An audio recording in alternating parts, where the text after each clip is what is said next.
All right, what's going on, everybody? It is Monday here at Las Vegas, Nevada. As always, it is a pleasure to talk to you guys on this wonderful day as we continue our path to the draft. This journey, it has taken us now to pick number 9, where the Chicago Bears are officially on the clock. As always, thank you guys so much for tuning in. If you're on YouTube, it's at the Jack's Wild Sports Show. If you are on Instagram, it's on Instagram Live, and it is on our page, All Sports Talk Podcast. We have a great show for you today. It is pick number 9 of the Chicago Bears with me and my buddy Brandon, who has been doing these episodes with us.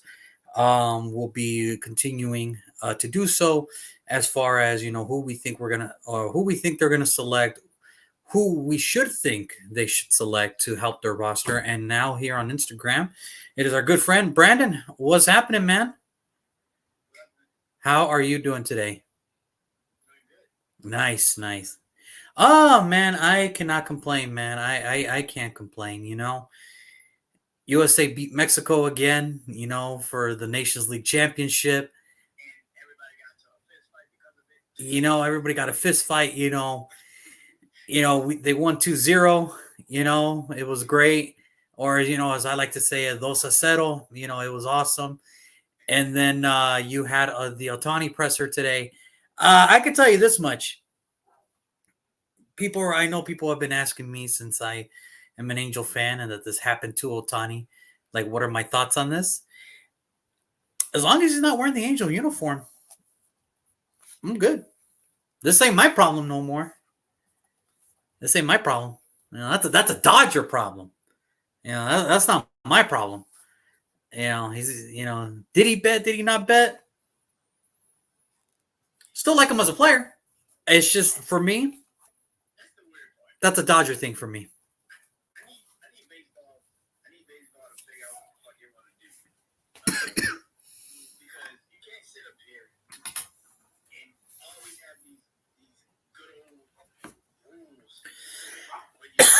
Excuse me.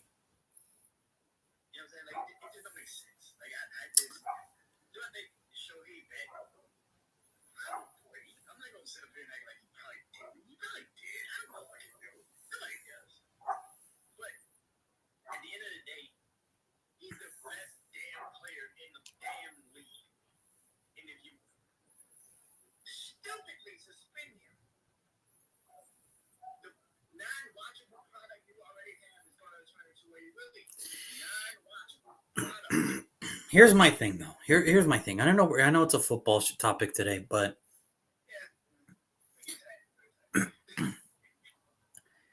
if he did bet, what's right is right. We got on the Astros because of the cheating scandal. Pete Rose isn't in the Hall of Fame for this very instance.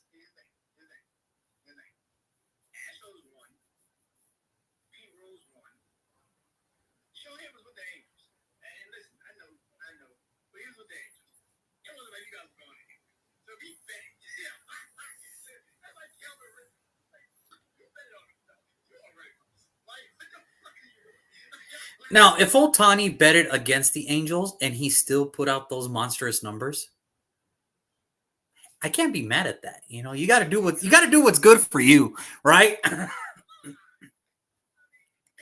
But no, in all seriousness, I think here's my weird take on it is this: understand the platform that we're in, right? Understand the times that we're in. Welcome to ESPN Bet, presented to you by DraftKings.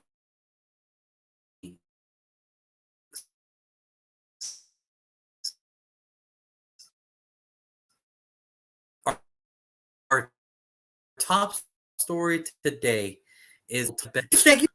Like, who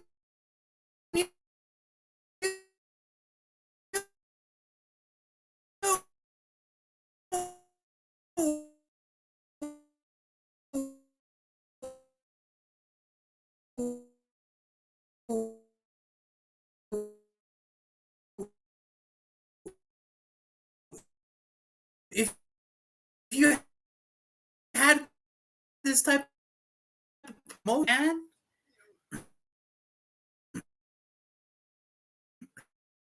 betting come with me. This is just my opinion. I don't mind players betting. I don't mind players betting, but if they bet on a different sport. For example, let's say Shohei Otani betted on March Madness or the NBA playoffs or whatever,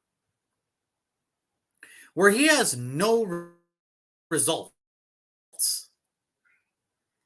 Like, he can't do anything to change the results, right? I'm cool with that. If Calvin Ridley wanted to bet on baseball games or college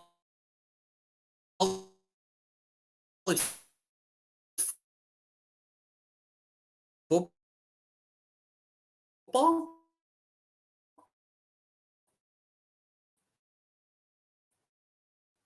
I got no problem with that because he can't do anything to change the results of these.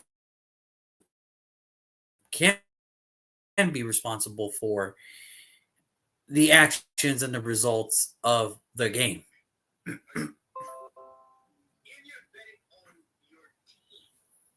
No, I mean, I'm just saying everything. I do not think that, you should, because one, it's a bad look. You know, it's a bad look. I know, like, if Calvin, like last year, he was with who? Jacksonville, right? Okay, let's say he betted on the Raiders Vikings game or the Saints and Falcons game, right? I understand he doesn't have a direct result of what could happen, but could you imagine it'd be like, hey, Drake, I think today, they're saying that, you're 5.5 under of over under for catches this week. Nah, man, I'm going to do it. I'm going to get 6. I'm going to get 7, 140. That's great, man. Hey, I need you to get 4.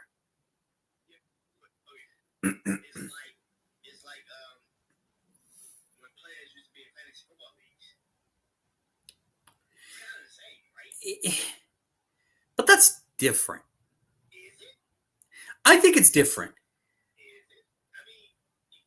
Because at that point, you really can't control what they do.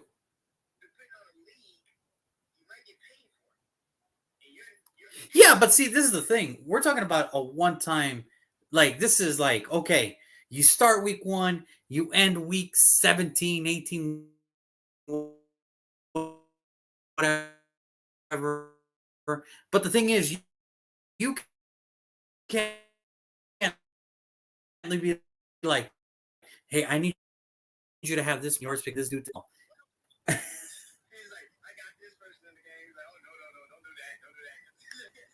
Yeah, no, I get it. I get it. Now, whether it was a joke or not,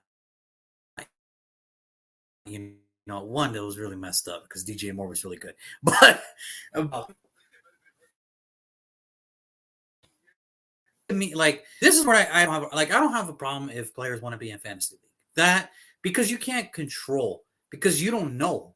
And besides, you're going to be playing a game too. However, if you bet, like, if there's a specific criteria, for example, let's say the Tennessee Titans are taking on the Houston Texans, and the over-under for Derrick Henry rushing was 85, right? And let's say Jimmy Garoppolo is tight with Derrick Henry. I'm just throwing out scenarios. I don't know if they're tight or not. I'm just throwing out scenarios, right?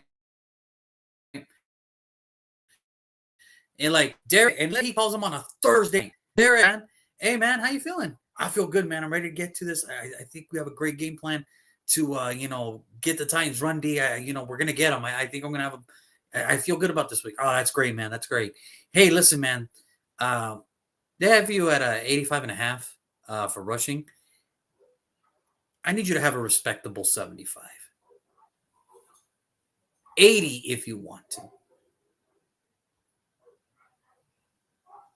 Because I took that's a little different when you're like meeting, like, there's certain criterias that you have, like fantasy football. It's like, first of all, you can't tell a player what to do because you're going to be in a game yourself. So you're not going to have time to do all that shit. Number 2, do people really like, I'm sure they do because they have that type of time. But I think when you play fantasy and when you're actually like individually betting, I think it's a little different. Because with betting, you have to do individual, like, hey, man, I know you guys are like popping hot. I know you guys scored like 28, 20, like 27, 28 points per week, but I need you to bring it down this week because, the over under is like 62 or some shit, some bullshit, 49. And I need you to bring that shit down to like a 24, or I need you to bring that shit to like a 21. You can still win, just don't win by a lot. Click. I think when we start hitting certain criterias, I think that's when it's punishable. Fantasy football, yeah, knock yourself out. Fantasy baseball, knock yourself out. Fantasy basketball, knock yourself out. March Madness bracket, and knock yourself out.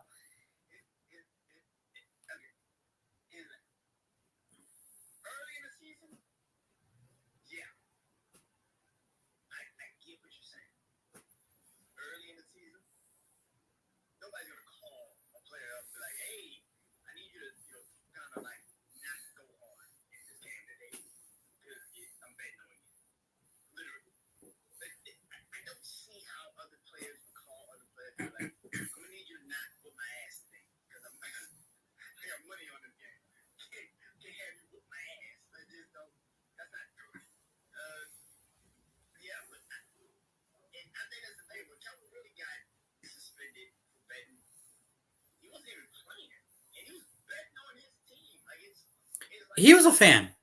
He was a hardcore Falcon fan.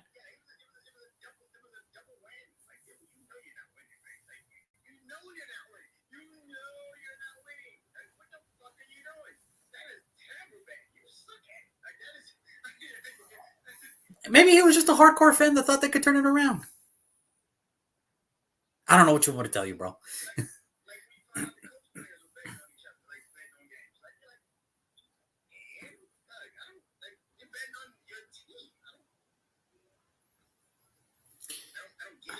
I think it's just I think the problem is in today's society, that's what it is, right? I mean, when I was growing up, it was the game, nothing more.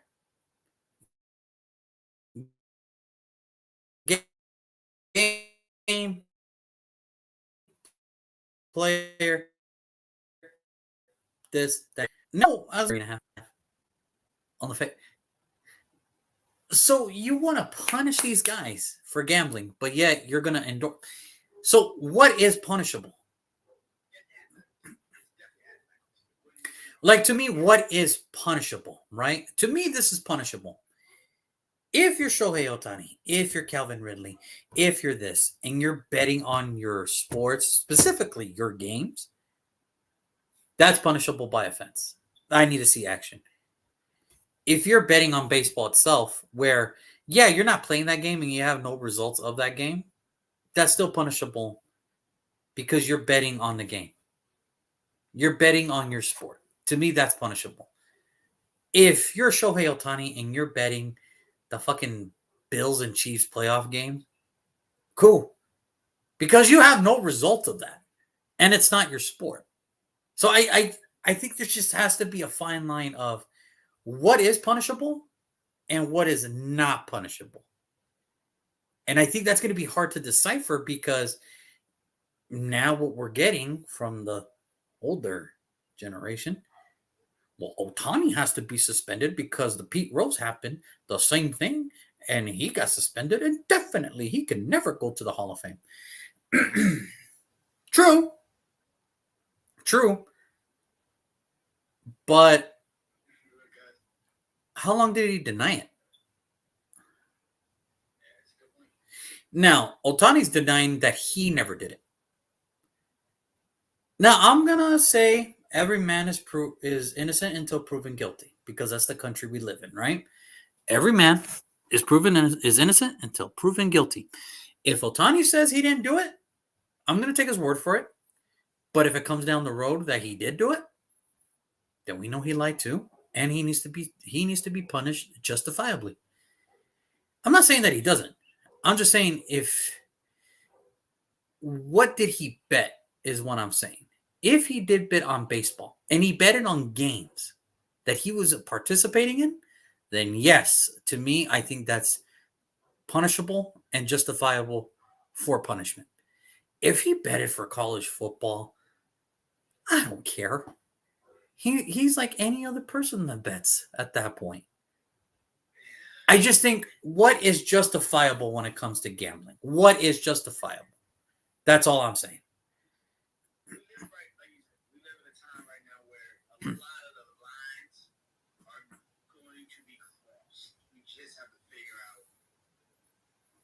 What is okay? Gambling for one. Listen. Me living in Nevada, gambling for one, not good for you. Not good for you at all. Okay. I've seen some weird. I've seen some weird shit. I've seen some sad shit, and it's not good for you at all. But if you're gonna do it, if you're gonna do it, do it responsibly. That's the first thing. The second thing, like you said, what lines are good? What lines are bad? Because everybody has a fault to this. Fox Sports 1 literally has a sponsorship with DraftKings. Thursday Night Football is presented by Amazon with a paid sponsorship of FanDuel. DraftKings is on Sunday Night Football. When is it justifiable? What lines can be crossed and what lines cannot be crossed?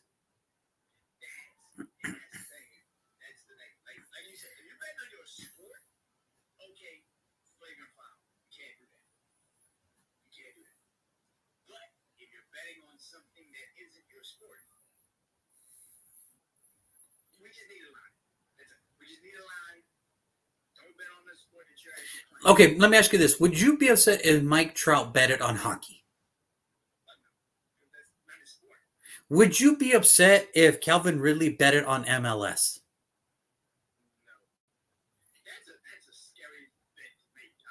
Would you be upset if Michael Phelps betted on the NFL?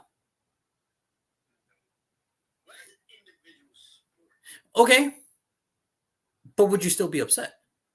Would you be upset if Ohtani betted on the Olympics? So again, what's justifiable? Okay, minus baseball in the Olympics. Would you be upset if he betted on archery or rowing? So again, what is justifiable? What is not?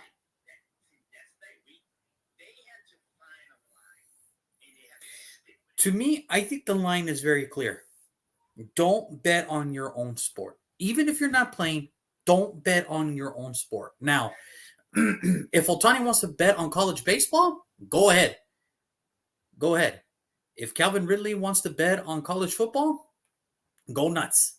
That's you, bro. But you can't, I think to me, you can't bet on your individual sport. That's where I see the line.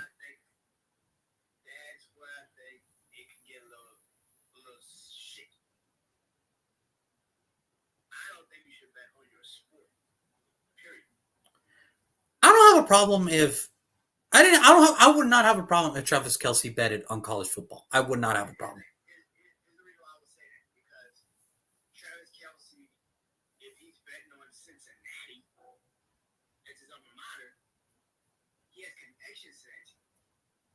Okay.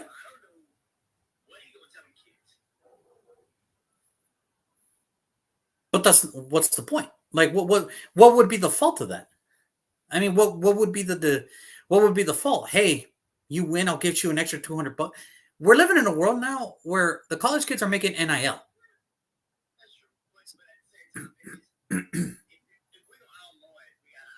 Now, if Travis Kelce was placing bets for minors, that's when I would say, okay, this is fucked up. That's justifiable by punishment. If he wants to bet that Cincinnati's going to win the national championship, go ahead, dude. That's on you. But you get where I'm saying, right? Like if he believes, okay, let's say he believes that Cincinnati's going to win their conference this year. That's on you, bro. And who's to say that Isaiah Pacheco says, nah, Memphis is going to win that conference this year? That's on you, bro. Like, go ahead. Now, if they're placing bets for minors who are like under the age of 21, then yes, that's justifiable for punishment. So I just think like when I saw the presser today for Ohtani, I just kind of said, watch how many people are going to turn on this dude because they're going to bring up the Pete Rose thing. My issue with it is this. And Pete Rose already made a comment on it, and I'm not going to get into it. Here's my issue with the whole difference of this. Until we have proof that Ohtani actually did it,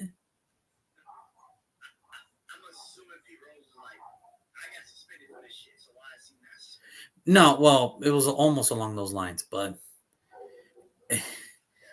it's like this. Until people can actually prove that Ohtani bet baseball, I'm going to take Ohtani's word.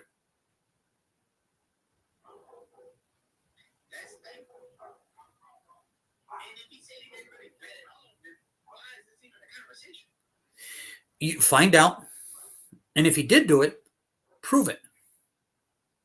It's easy to prove who placed bets in today's world.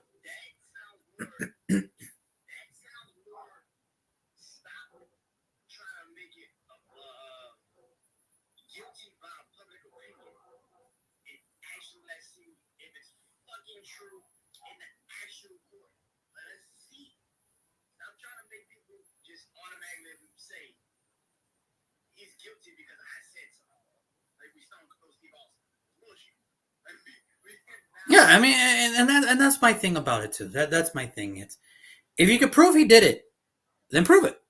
I'm waiting to see the results. Like I'm gonna hold judgment until I see like, oh shit, here is the paperwork, here are the documentation stating that is his name, that is his social, whatever you might want to be, that is him. Or B, no, he didn't do it because here's documentations of interpreter putting his name under the alias of Shohei Ohtani, and he didn't do it. So that's what I'm waiting for. A or B. That's it. The fact that people want to already turn on him without the proof, well, that's the kind of society we live in now. It's no longer you're innocent until proven guilty. You're guilty the second the story comes out. So,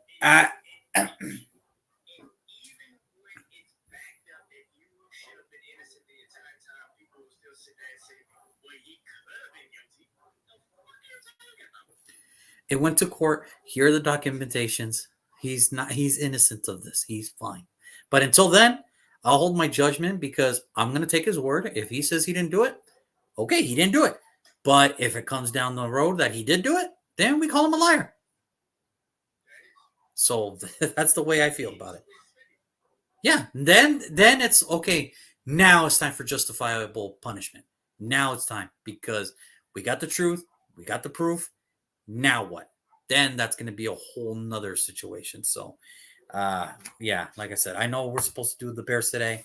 I'm so sorry, but it's just with the whole thing that took over everything.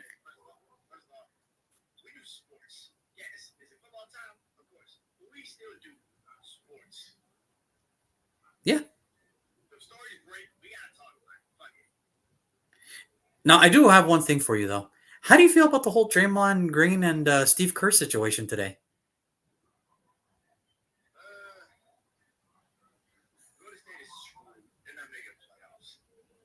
Would it be worth it for them to try to get the 10th seed?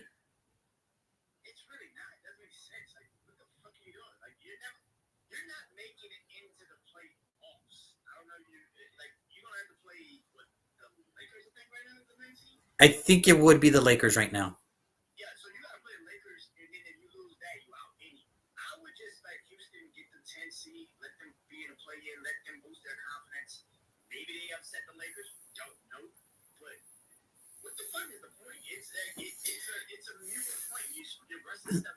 I just feel for Draymond right now. I think Draymond's heading in a path right now where I kind of wonder if this is it. I mean, when's enough enough? When is enough enough? You fought Kevin Durant the whole time he was there. You punched Jordan Poole in the face.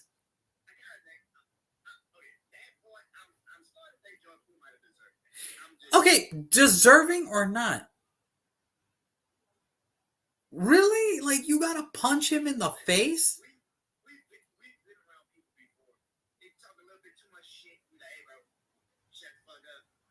But we don't punch him in the face.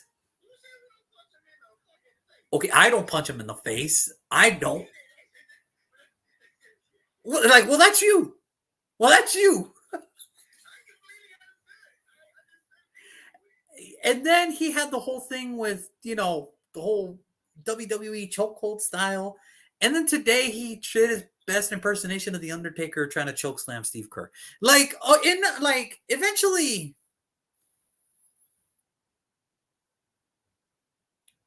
when is enough enough? Is my thing.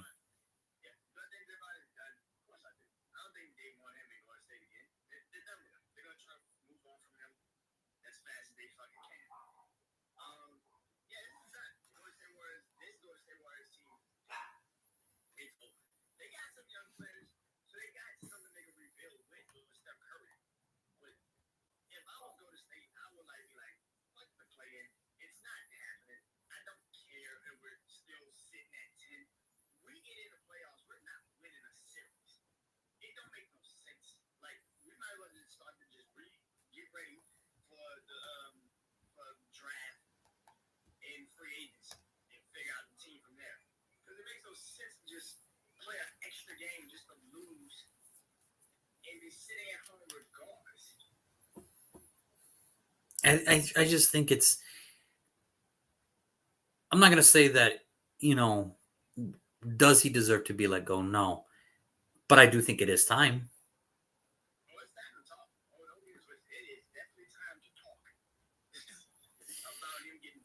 Steve Kerr was pretty much your only confidant, and then you choked him.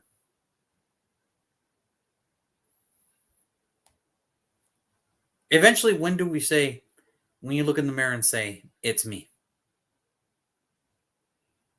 So, I mean, whew, that's a tough one. That's a tough. I mean, it's not the first time Steve Kerr got his ass whooped. I mean, Michael Jordan kicked his ass for God's sake, but and he punched him straight, and he admitted he looked straight in the camera like, "Yeah, I punched Steve Kerr in the face, in the face." Like, damn, no remorse, none.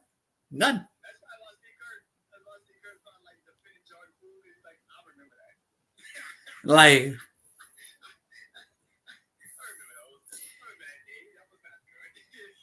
Steve, are you okay? What? Mike, no. It's like, Steve, are you okay? Mike, no. Steve, are you okay? What? Where are we? Where am I?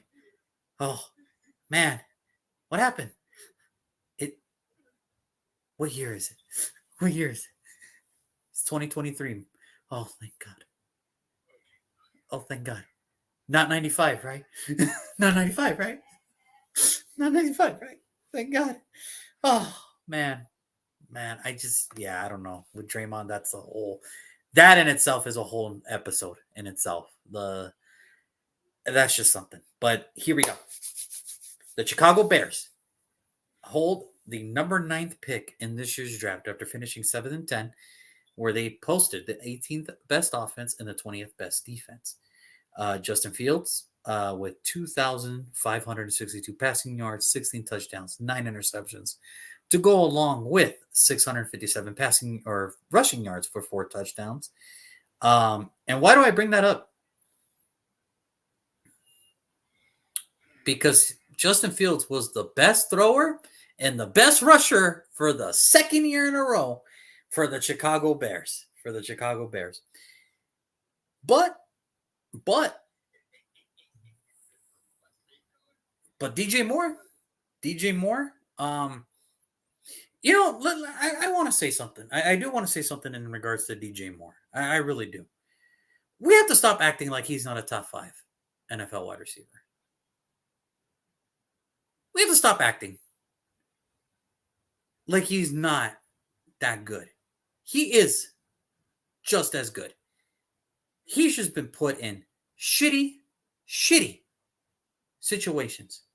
The fact that the man every year hasn't had yards under 1,200 receiving yards since he came into the league, it's pretty hard to do. Mike Evans is the only name I could think of right now where it's like he's been consistently good. And the fact that he was almost again to have another 100 plus reception, he got 96. But the fact that he was 4 receptions away from having another 100 reception, and the fact that he was 2 away to have another double-digit touchdown season with 8, can we give this dude his flowers? Like, this dude is always passed up everywhere by NFL rankings, by fantasy football, by players, and by fans.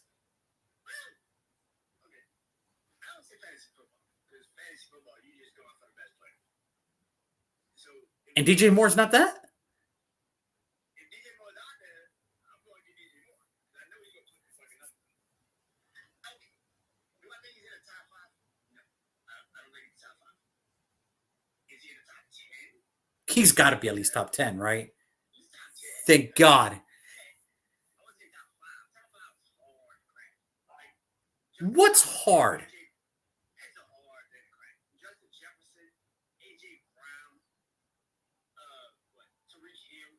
Okay. Okay. You got some receivers. Before I get to DJ Moore, Mike Evans. What about Devontae? You wouldn't put Devontae in your top 5? You see what I'm saying? It's hard to crack. I'm going to be honest with you. I could take one of those guys away and put DJ Moore in there. You can't? I can't put him above Justin Jefferson. I can't put him above A.J. Brown, Jamar Chase, Tariq Hill. I'm not Deebo Samuel. It's a lot of receivers we can put before DJ Moore, but I do believe that we're having a conversation of top 10. He damn sure is in it. I'm not going to sit up there and tell you that he's not in the top 10. He's definitely in the conversation. I don't think he's top 5, but he's damn sure top 10. If not top 10, he's damn sure a little bit out of it, like 11, 12. But yeah, I give you DJ Moore. DJ Moore. I have watched DJ Moore since he came into the league. I know the dude was good. Like, it baffles me where it's like, nobody wants to talk about DJ Moore? Like, did he like fall off the face of the earth every year? Like every off, and then when the season starts, hey, I remember this guy. You know what the problem is? Unlike DeAndre Hopkins that we talked about last night. Yeah. The difference with him and DeAndre Hopkins is DeAndre Hopkins actually was in a winning situation. He might have shitty quarterbacks, but he was in a winning situation. DJ Moore has never been in a winning situation. He's always put up numbers, but it seems to have sucked. Carolina sucked when he was there. Chicago sucks. So even though he's putting up the numbers, you don't talk about him because you don't see him. DeAndre Hopkins, on the other hand, you saw him. Because the Texans are actually good. They won the division, 3 or 4 times he was there. And that's under Bill O'Brien, by the way. That sounds so fucking crazy, but it's true. But it's true. But it's true. It sounds so weird, but it's true. But because Houston was actually good, you got a chance to see DeAndre Hopkins. But we'd be saying the same shit about DeAndre Hopkins if his team wasn't good. And I know people are going to look at this and be like, how can you have Justin Jefferson in the top 5 if he got hurt? Well, prior to him getting hurt, he has been the best motherfucker.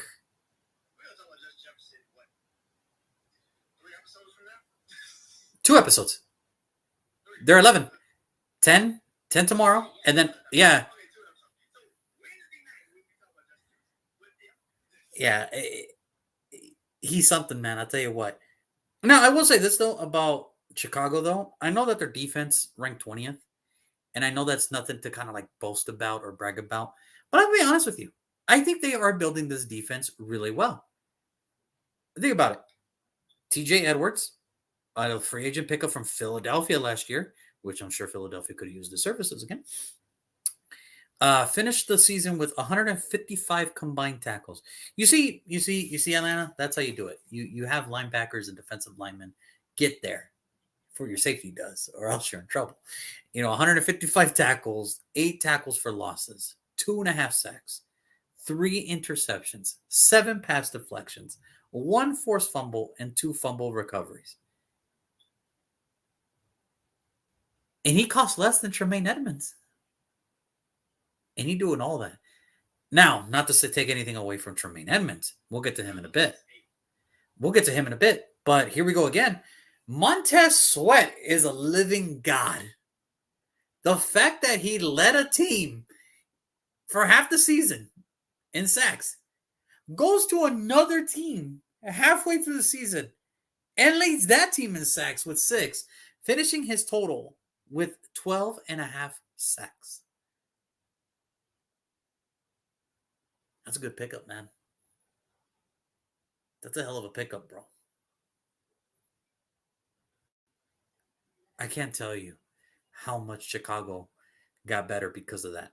And I think literally this is what's going to make their defense take it to the next level. And then you look at Tremaine Edmonds, Jalen Johnson, and the rookie, Tyreek Stevenson. Brandon, do you remember the school that Tyreek Stevenson came out of? Yeah, that's right. Led the team with 4 interceptions. You know I had to do that. You know I had to throw that in there. But yeah, Tremaine Edmonds, Tyreek Stevenson, and Jalen Johnson all turned each with 4 interceptions. So, respectively, looking at the numbers, yeah, it's not good for Chicago that they're at 20. Now, it could be worse, but I expect them to take a bigger jump with everything that they're trying to do and what they're trying to build. Now, this is the crazy thing. Here's the crazy thing about Chicago's offseason, though. In free agency, we already talked about it. Darnell Mooney, he's gone.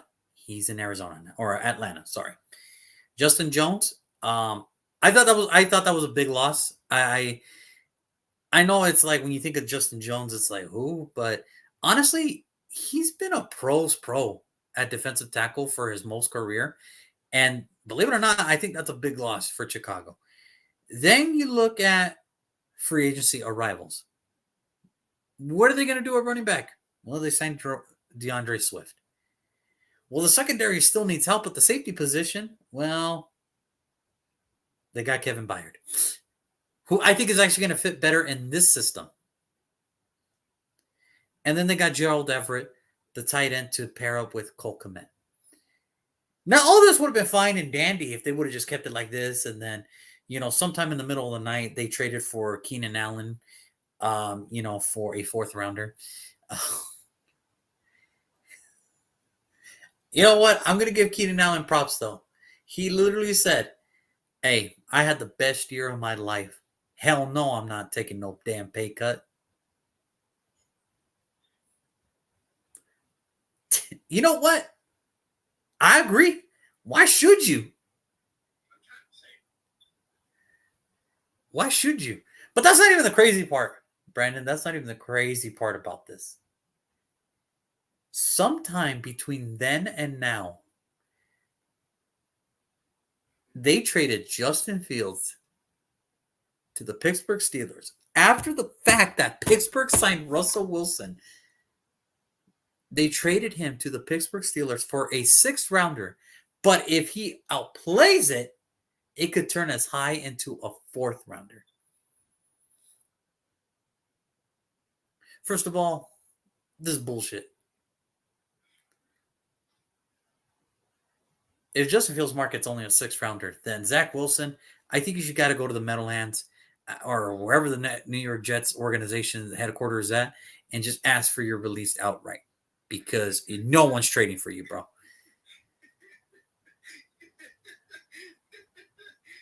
The fact that Mac Jones and Justin Fields went for 6 rounders, bro, just ask for your release. and play on a minimum. I mean, listen, you're still guaranteed $5 million for being on the Jets.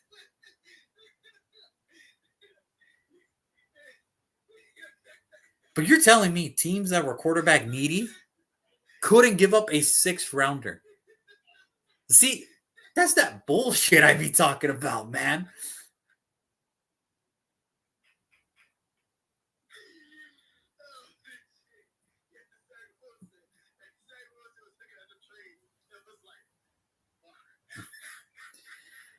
Brandon, talk to me, man. Talk to me. What happened? What do you think went down with why Justin Fields got traded out of Chicago, knowing the fact that he was their best passer and their best runner in this offense? I think a lot of things can be true, and I think a lot of things can also be false. I think what it is this. I think they couldn't wait for Justin Fields to grow into the passer, into the quarterback they need him to be, because their jobs are on the line now. If they don't strike code with a quarterback, you're getting fired regardless. It doesn't matter if you drafted Campbell Williams. You get fired because of it. Ryan Poles and Matt Eberflus, all you sons, you're getting fired. So I think at the end of the day, you made Justin Fields the scapegoat. You made him feel like he is the reason for why your offense just couldn't prevail and do great. When you have Luke Gassy be the offensive coordinator and say, Justin Fields literally say, we practice 1 week, we're practicing the whole week, and then they tell me something completely fucking different during the game. I'm sorry, is that his fault? Because his offensive coordinator is switching up the goddamn game. Well, is it the coordinator or is it the head coach?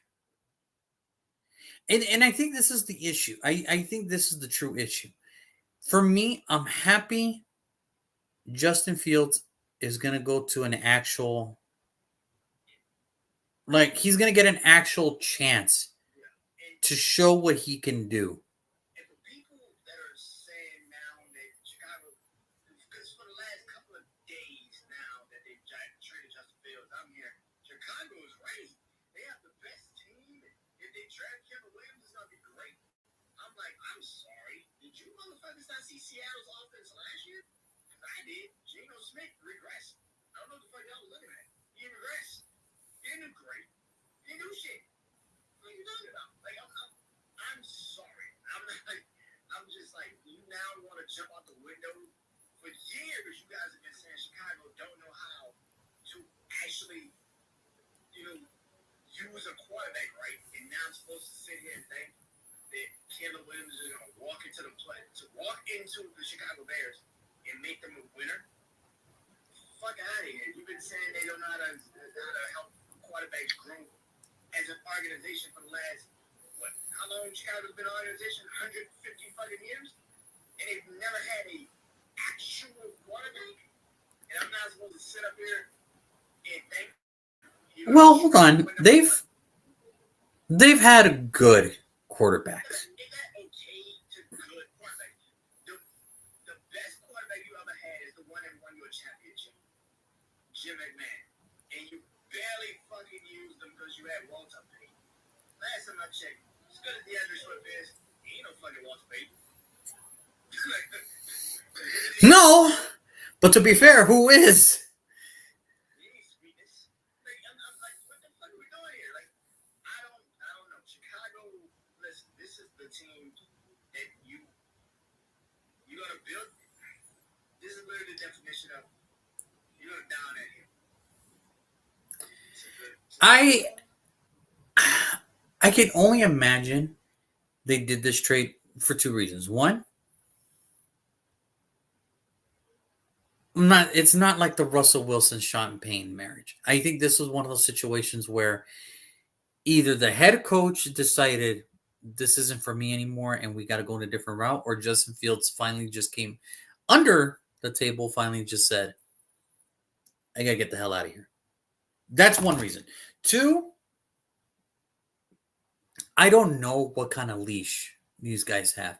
I can't imagine the ownership of Chicago saying, okay, let's trade Justin Fields and we're going to draft a rookie quarterback that's going to have the same different problems, but in almost the same problems, but in a different form. You have this talent, defensively, who I think is going to get better. You made the moves at, offensively, you made some moves. Do you understand that they still have one issue that they didn't address?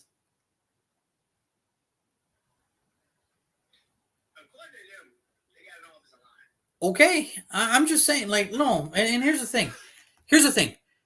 Darnell Wright, love him. Solid right tackle. Tevin Jenkins, when healthy, amazing guard. Braxton Jones, all right, serviceable. I saw him last year get turnstile by Myles Garrett. Good guy. Turnstile by Myles Garrett. Every damn play. It was like, get somebody, please ship Myles Garrett for this man. Listen, somebody try. And then you let go of Cody Whitehair, who was your only Pro Bowler on that whole offensive line. My issue with this is you did everything right to build on the outside, behind, but what about the front? You didn't. And here's the thing. Luckily, this is a good draft class for this. So you could be able to walk away with one or two, pieces if you wanted to. But I think for me, because for me, Keith Fields, you probably could have doubled down on offensive linemen and then have depth now for the first time in a long time. But now you ship them away. And now I can't imagine if you're a Chicago Bear fan and you draft who you draft at number one and they struggle the rookie year. And then you see Justin Fields, who goes to a Steelers team who, yeah, let's face it, they're not as talented with the names, but they're winning. And Justin Fields win and he gets to the playoffs before you. As a Chicago Bear fan, you would have to think to yourself, no, you motherfuckers got to go. And then on top of that, not only did you trade him to make him your scapegoat, you only got a fourth out of it. he goes to a better head coach in a better situation. Everything that Chicago's trying to make this be is I truly feel like a backfire on that. I can't imagine if you're a Bears fan and you see Justin Fields play in the playoffs this year for Pittsburgh and you're at home again, you got to think to yourself, My thing with this is this is the thing that I feel like when Justin Fields was there, they had no offensive line. They could barely move. They could barely do anything. But now they got a good offensive line. They can do some shit. I'm sorry. and listen, maybe they can. Maybe they can. With this new offensive coordinator, maybe they can. But we're still going to have to go off the fact that we saw him play last year, and it just wasn't good. Like I said, I love Darnell Wright. You knew how much I loved him last year. And, here the thing was, it's like, why would you take a right tackle so early? Because it's very hard to find elite right tackles in today's NFL. And I think Darnell Wright can be that. So that's why you do it. Same thing when Abraham Lucas came out. When I did the Raiders mock draft with my brother in the third round, I said, man, if Abraham Lucas is there, let's just take him and let's just move on. And that's how you rebuild. And he went 3 picks before the Raiders. And I was super fucking pissed. Because I knew how good he is. And the fact that they doubled down, which, hey, I'm okay with that. Charles Cross and Abraham Lucas, boom, left tackle, right tackle for the next 10 to 12 years. Boom. There you go. That's how you do it. That's how you do it. But some teams don't believe in that. Like I said, Tevin Jenkins, when healthy, hey, he can move. He can do his thing. It's just health has been an issue since he's gotten in the league, which he had that problem out of college, but the talent was there. It was just, unfortunately, the injuries are just piling up now. And then for Braxton Jones, like I said, it's one of those things where he could play left tackle, but man, when he gets to elite speed rushers, I saw Myles Garrett, Max Crosby, and TJ Watt kill him. So do with that as you may. But no, in all honesty, if you're Chicago, I think you have to just realize, if you're a fan of the Bears, you just have to realize this is the draft that's either gonna prove everybody wrong, or we're gonna see you again in the top 10 next year. And then you better hope it's not the same situation 3 years from now where, oh, well, he can't develop. And whose fault was that? Because that's what happened to Justin Fields. He came in with one staff, that staff got fired, brought in another. So again, this draft has to hit it right. And honestly, at least with Justin Fields, he at least had Andy Dalton. You have no service of backup. You have no veteran. So it's all on Caleb Williams. The moment he fucking hits the field, he has to be good. who is to say that it's Caleb Williams? But everybody's NFL components, they needed to be Caleb Williams because they need to be right. The problem with that is you're going to put this kid in a fucked up situation, and then you're going to just be looking at it like, well, what's wrong? What happened? Because he should have never been in Chicago. He doesn't fit. The fuck are you talking I think about? realistically, to me right now, I think there's only 3 quarterbacks right now that can go to Chicago and maybe fix it. Maybe. So it's one of those things. It's one of the 3 we've been saying can play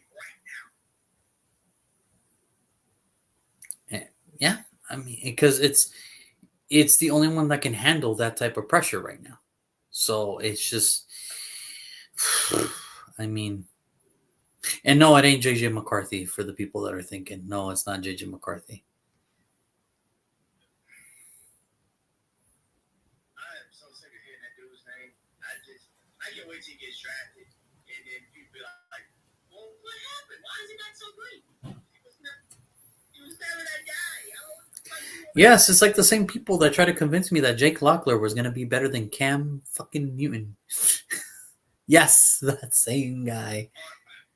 Or Will Levis deserved to be in the top 5 of picks. What the fuck are you talking about? Or Christian Pond was supposed to be the next franchise quarterback. Yes, because I saw him at FSU, and everything says franchise quarterback.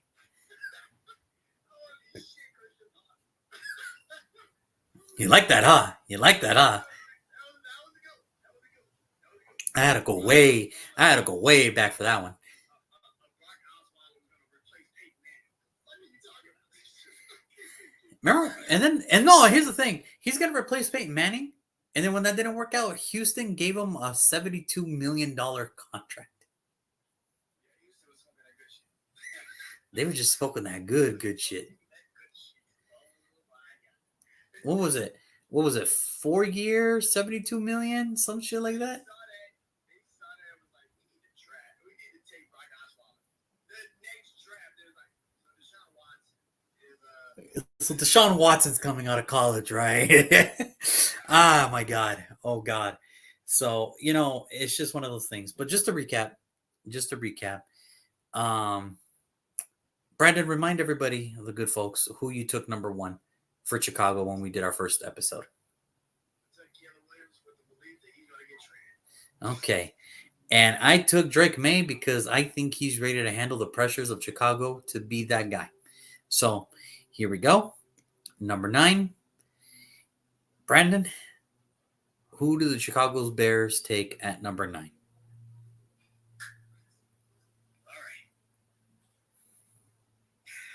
With the number 9 Bears will select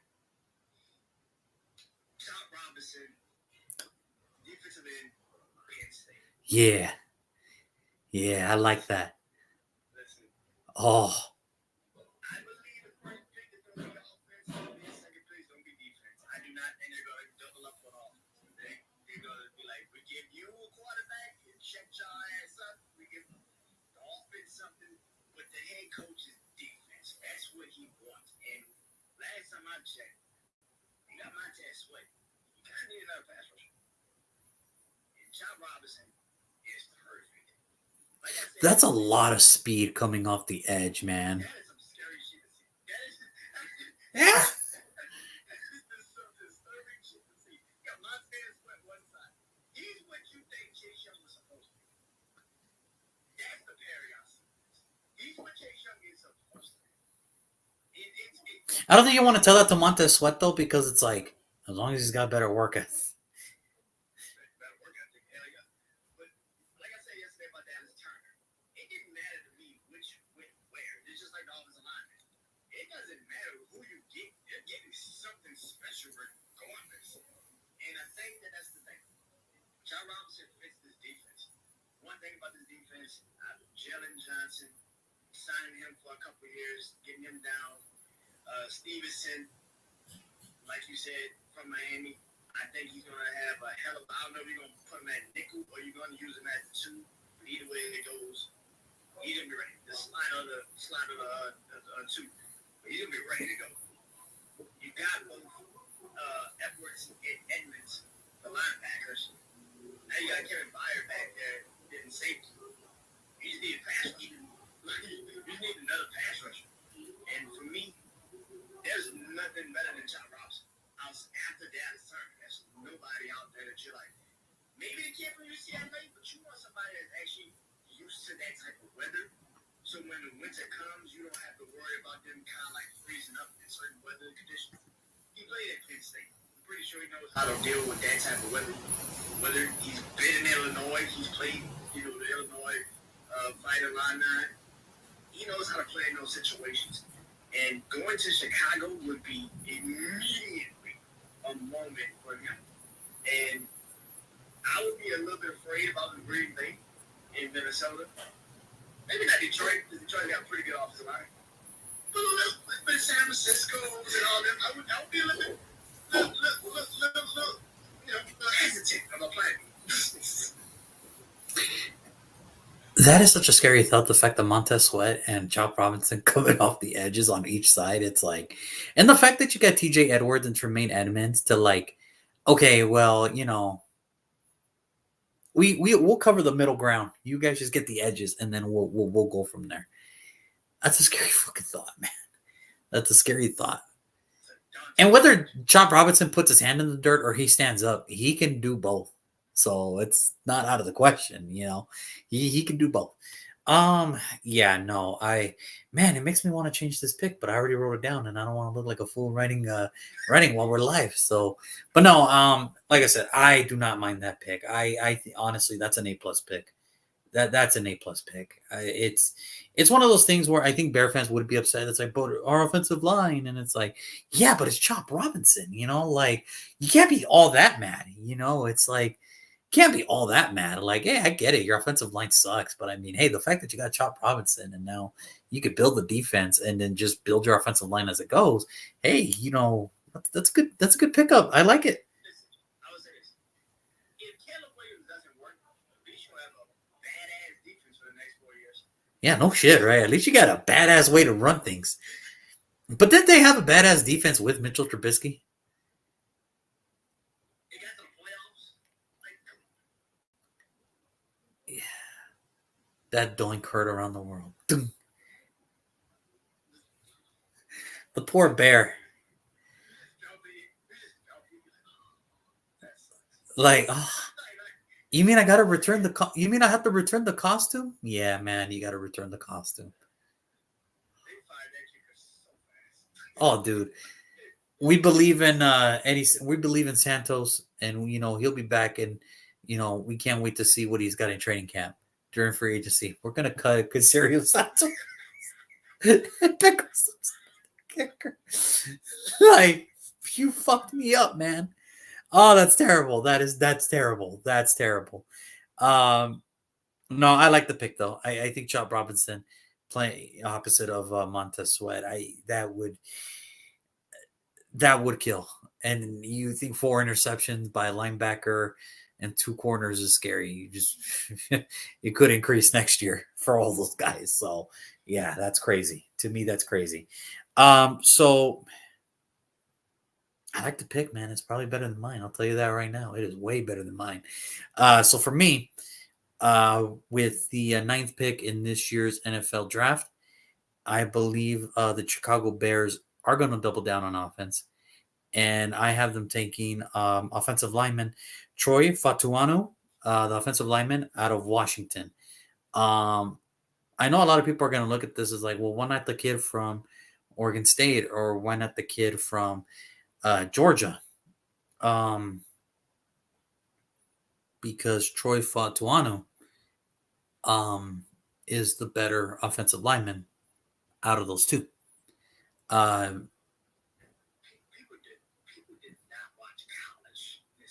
Did you understand that Troy Fatuano won the Morris Trophy? Put it like this: his unit won best offensive line unit in the country. Do you want to take a guess who won the Morris Trophy Award given to the best offensive lineman in the country? Yeah, and that's the reason he finished first team All Pac-12. Oh, it was unfair, and the fact that they had Michael Penix under behind that offensive line, it's like, no, you're giving him time to find Rome and Jalen Pollock, and like, no, that's bullshit, is what it is. That's bullshit. Like, understand those 5 offensive linemen are going to play in the NFL, like all of them, from Troy Fatuano to Rosengarten, they're all going to play. Let's not get it twisted. Now, here's the crazy thing. Where does Troy Fatuano fit in the NFL? And I know what people are going to say. Why would you take an offensive lineman here that played left tackle and move them to guard? Gee, it wasn't a problem when Dallas did it. Remember when they took that kid from Notre Dame who was a left tackle and then they moved him to right guard and he's been an all-pro ever since? Gee, why would I want that on my squad? So, Troy Fatuano, I think he's more positioned to be a guard in the NFL. Now, the only thing is 6'3", 317. That's a little scary for a guard. However, what does help him is his arms. He's got long reach, which is why Michael Penix never really suffered, because it was crazy. Okay, just watch that whole. Don't watch Michael Penix. Like, if you watch Michael Penix highlights, don't watch Michael Penix. Watch that offensive line, and you're gonna be like, yeah, no wonder he could find everybody. That motherfucker had all the time in the world. Like, that son of a bitch had all the time in the world. And the fact that you still pair him up with amazing wide receivers, it's like, well, this isn't fucking fair. No wonder they won the Pac-12. Of course they were supposed to win the Pac-12. Duh. So, no, I think Troy Fatuano, I just think, if you're going to do this, if you are going to trade Justin Fields away and you're going to get a quarterback, you got to give him something that Justin Fields did not have. At least a decent offensive line. We're not even talking about good. We're talking about decent. To the fact that Darnell Wright was probably your best offensive lineman, and he was a rookie. So, again, Cody Whitehair, I get it, former Pro Bowler, but he hasn't been the same. He hasn't been the same for a minute. I think for me, you put him at guard, I think he becomes an all-pro in like 2 years. 2 to 3 years, he becomes all-pro. We'll hear his name again.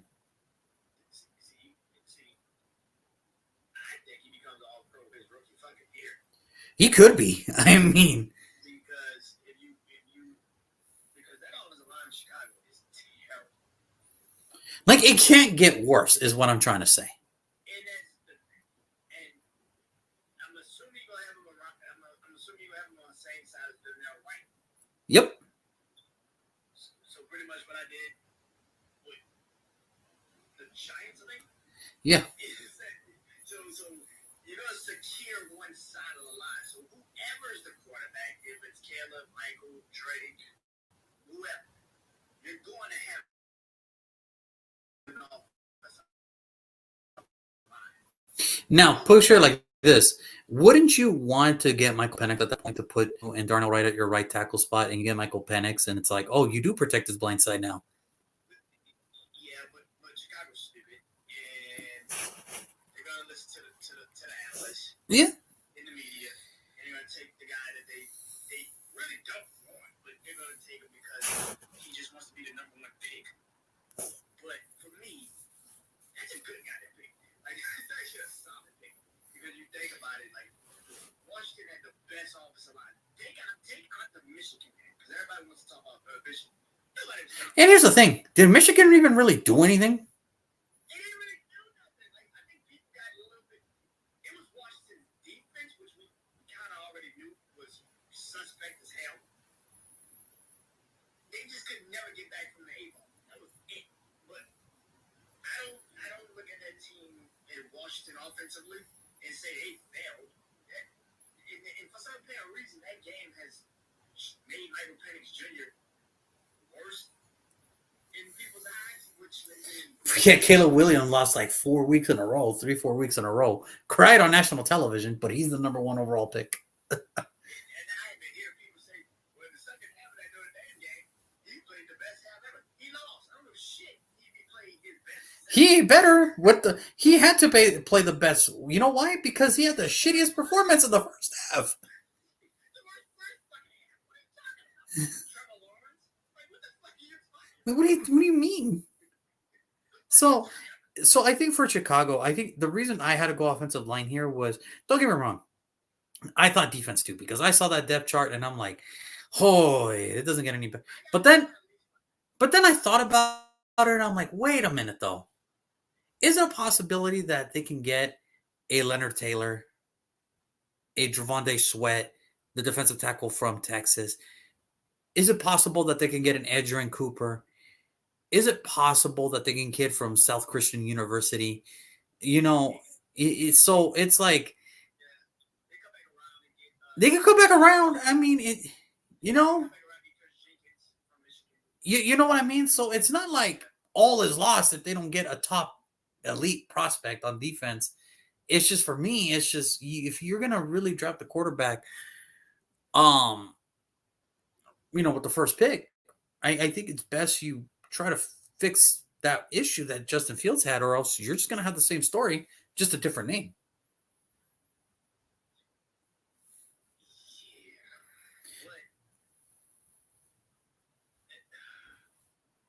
Because it's the problem of it all, and that is, do you think offensive linemen are going to be at the 9 that you want?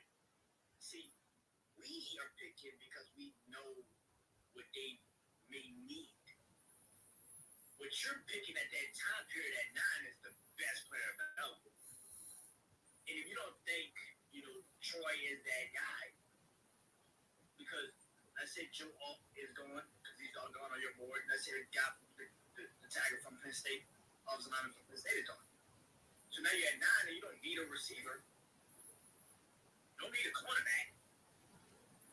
You're like, you may have to build defense here. That's the thing. I don't know. But it's like, if you know your offensive line play is so bad, I think eventually you just have to look at it and be like, man, Troy Futano would be a great pickup here for me. Because yeah, you could get the kid from Oregon State if you want to. You can get J.C. Latham. You can get, you can get a lot of guys. But I think, to me, and this is just me personally, I think he's better than those two. Or Amarius Mims from Georgia, I think he's better than all those three. And I know it's weird, but I mean, the fact that if Tevin Jenkins can get healthy, you get this kid, and Darnell Wright still lives up to that first-round pick, now you got 3 spots, and you don't have to worry about center and left tackle. Yeah.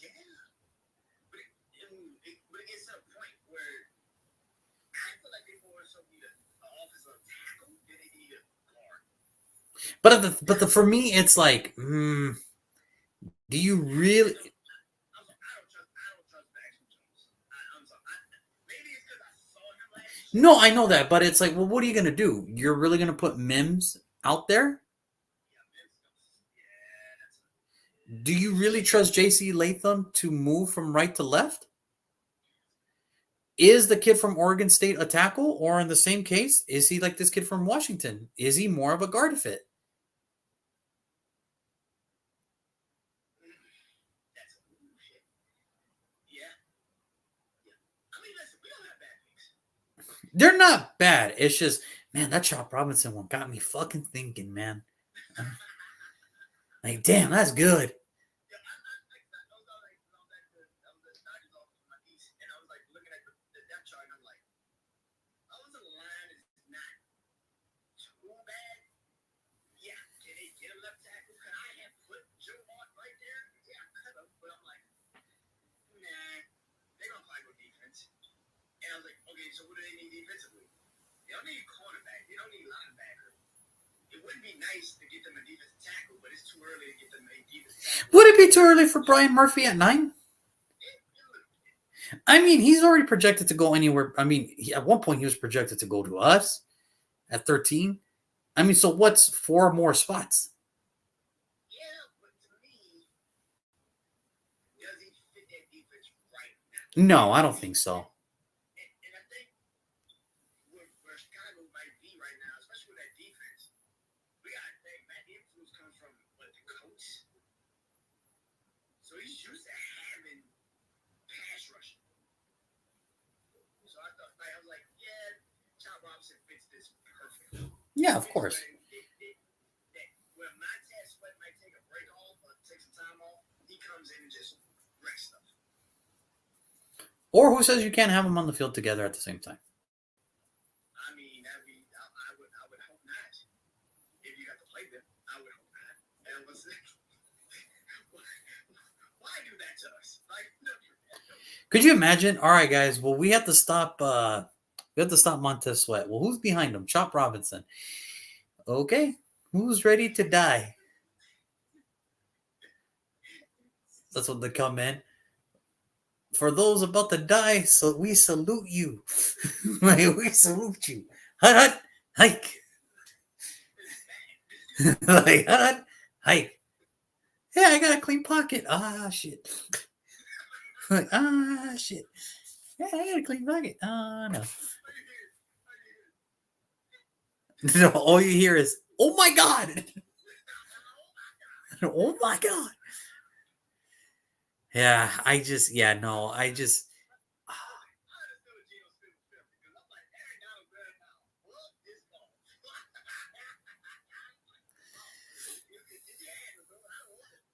know what? I don't even like football anymore. There you go. I would have just spiked it at the like.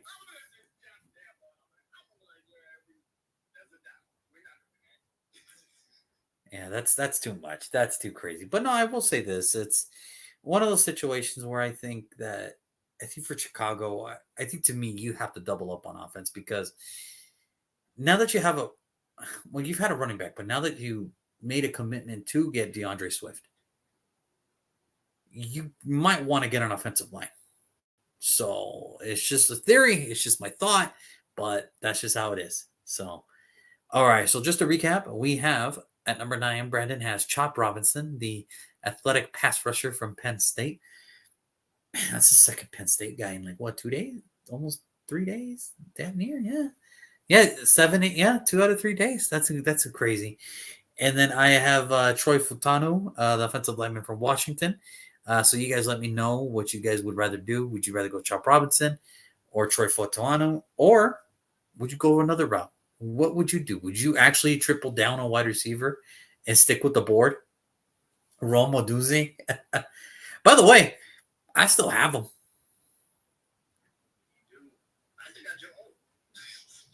Yeah, you do. You do. Why didn't you give him Joe Old here? Just not for you, huh? I think he would fit here.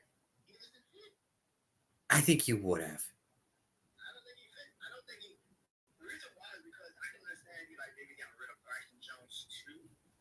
Oh, that's what's not gonna happen. That's what I'm It's saying. just wow. It's just Joel. Oh no. Yeah, that's gonna do it for today's episode. Tomorrow, the Jets are on the clock. Oh no. I know where Joel's going now. Okay, the Jets are on the clock tomorrow. You know, the team that had more Super Bowl hope. That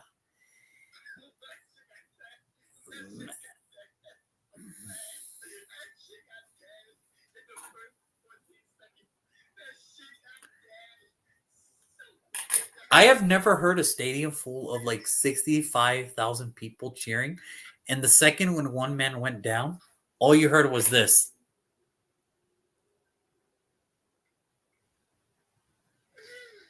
Just complete utter silence. Like, all you heard was your neighbor 30 miles away starting their car to go get a Dunkin' Donut or something. That was insane. Like, I literally came home and I'm like, all right, cool, kickoff time. I went to go make my plate for dinner. I sat down and all I see is this. And I'm like,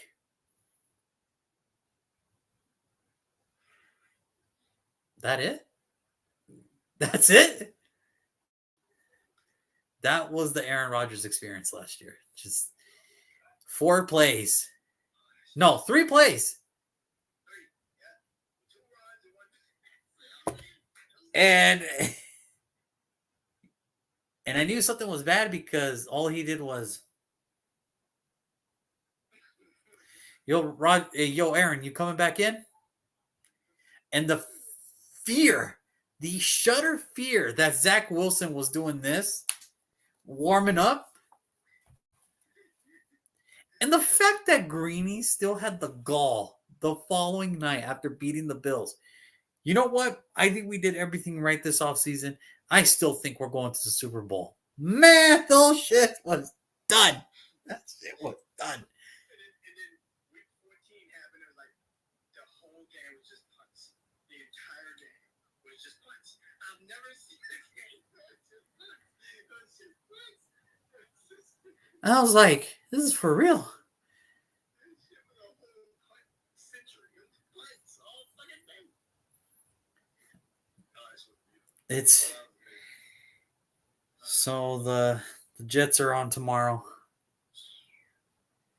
I'm actually having a pretty hard time now knowing that I'm gonna have to accept the fate tomorrow of what you're gonna do for the Jets. How dare you? How dare you give them this? How dare you? Um, but it's okay. I got my guy too, so I'm ready to go. Not as cool as yours, probably, for the second day in a row, but it is what it is. It is what it is. But that'll be tomorrow. So the Jets are on tomorrow, and then that's going to be it. The 10. We're already at number 10, guys. I mean, that's just how fast it goes. And then just remember, um, the Sunday before the draft, we will have our super show where we will do a full mock draft of 1 through 32. And before you know it, the actual draft is going to be here because on this day, a month from now, this day, the draft is happening. I can't wait. I seriously can't wait. And the draft hats came out, so I already have to place my order in. So when they come, I'm ready to go. Not as cool. They're not as cool as last year's, but it is what it is. You know, it is what it is. Yeah, man, draft hats have been going down lately, man. I don't know what's been going on. Yeah, they just need to come back with some cool designs, man. They really do. You know, it sucks, but it is what it is. And well, I mean, it's a lot better than the year where they like the trucker hats. You're the what was that 2021 where they came out with like the trucker hats? I'm like, damn. I think to me, my favorite draft hat was the one where it was like the 3D bubble logo, and then on the bottom of the hat, it had like the holographic like name of the city of the team, and that was a dope draft hat. They gotta go back. I gotta go back. Take me back. I didn't know how good I had it. I didn't know. Is what it is. But tomorrow, it's all about the Jets tomorrow. Jets, Jets. We're gonna try to help you guys because that was Okay, we're gonna try to help you in the draft sense. We can't help you with your turf.